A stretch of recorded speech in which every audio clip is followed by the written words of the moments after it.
Hola a todos, este es el rostro que se esconde tras el canal de Elocuencia. He visto necesario la creación de este vídeo porque me gustaría explicar la esencia que tiene el canal.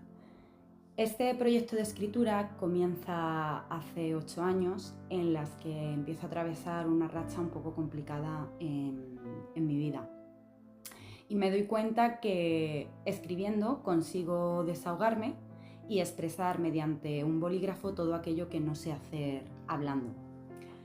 La esencia del canal es la creación de 6 palabras que guardan unos relatos acorde a cada una de las palabras. Para no haceros spoiler, la primera palabra, como ya habéis visto, es melancolía. El significado que tiene la palabra melancolía es la tristeza producida por la ausencia. Entonces, durante esta primera fase es lo que siento, una melancolía muy fuerte. Y viene apoyada por 9 relatos en los que se transmite es eso, melancolía. El primer relato que encontráis es el de radiografía, ¿vale? Mi radiografía donde doy voz a las palabras.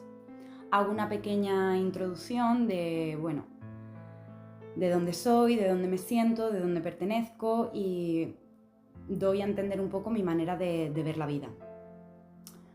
Este relato es el primero porque creo importante para que me acompañéis en esta aventura, que me conozcáis un poco y que entendáis pues cómo soy.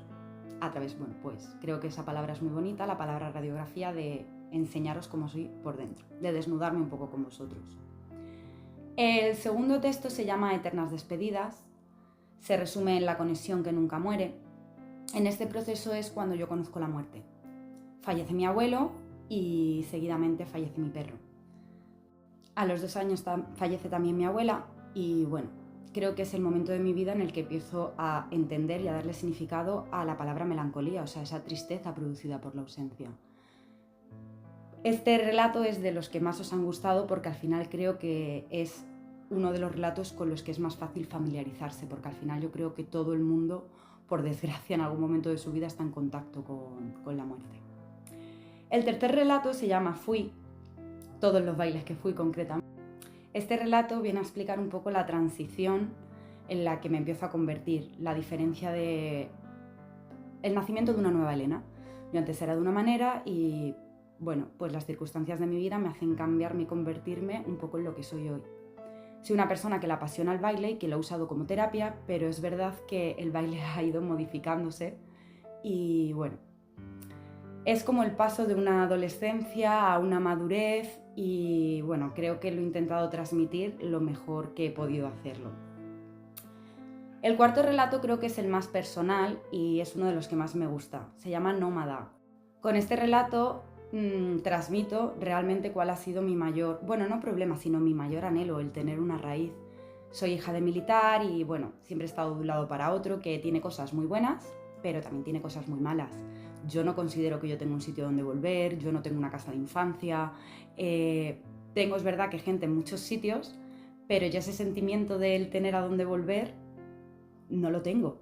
Al final he sido una persona que sí que se ha enriquecido mucho porque ha conocido, pues bueno, muchas formas de ver la vida, muchos caracteres. No quiero decir culturas porque al final me he movido siempre dentro del mismo lugar, pero es verdad que sí que he conocido diferentes perspectivas de ver la vida y eso me ha enriquecido mucho y estoy muy agradecida por esa parte, pero bueno, también he hecho mucho en falta ese sentimiento de pertenecer. Por eso creo que es uno de los relatos más íntimos que he intentado transmitir de la manera que mejor he podido ser, pues ese sentimiento de melancolía otra vez ligado al no tener raíz.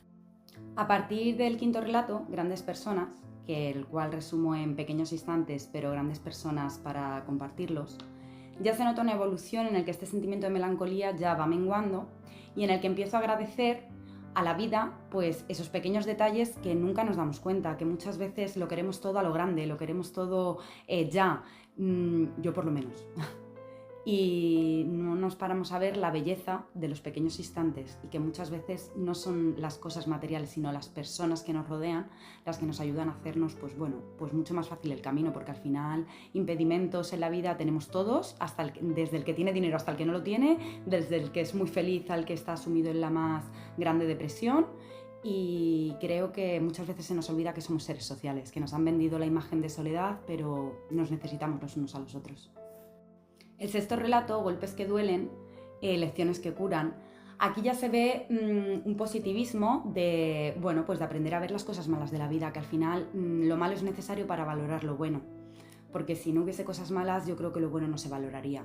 Aquí hay un trance en el que, bueno, empiezo a valorar y a darme cuenta de que las cosas vienen como vienen y hay que saber aceptarlas y hay que saber afrontarlas, y que por mucho llorar y mucho gritar no va a cambiar nada. Y empiezo a buscar otras formas de desahogarme, que no sea mediante la frustración, mediante la queja, mediante el y por qué, y por qué, y por qué.